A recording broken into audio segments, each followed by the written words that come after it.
out there, YouTube community? I have my final results from the driving challenge and test with the K&N air filter intake kit and the MSD coils installed. I am a day early. The reason I'm a day early is the amount of mileage I had to drive this week is actually a little bit higher than it was in my first test. All right. As you can see, I got 149,273 miles on the car. Go through the normal warnings. All right, there's my average economy, 32.4, a gain of 0.7 of a mile per gallon. But look where the gas gauge is. About a hairline below half. Average vehicle speed, 29.6. Fuel range on the remaining fuel is estimated at 282 miles. And I've driven 305 miles. Now, if you remember, all right, in my last test with the wrong air filter, I'd only driven 295 miles on the same amount of fuel. Actually, it's a little bit less fuel because my gauge was a little bit lower on that test.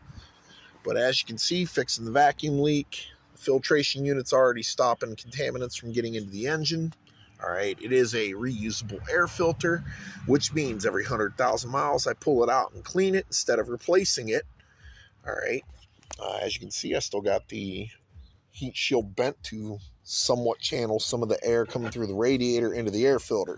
Now, you're probably wondering why I did that in addition to the ram air explanation, because that's going to pull warm air. Warm air is less dense.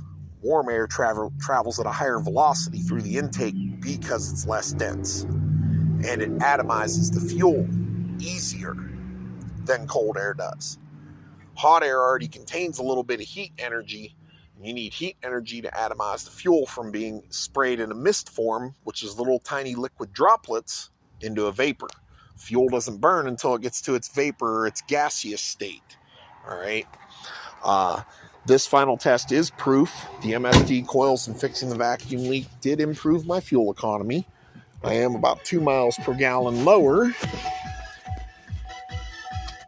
than what my initial test was, but city driving can be pretty random. My auto stop doesn't work right. Every Malibu owner on the planet with an 8th gen Malibu complains about the auto stop, but auto stop doesn't save you any fuel compared to what you lose accelerating from red lights. The best way to get your fuel economy in city driving is to accelerate slowly. Try to catch the lights green if you can, all right? But this is proof. Automakers could make cars that make better fuel economy than what they do. The question is, are they afraid of pissing off the government, losing their subsidies? Are they pissing off the Rockefellers in the oil industry, or pissing off the labor unions? Somewhere.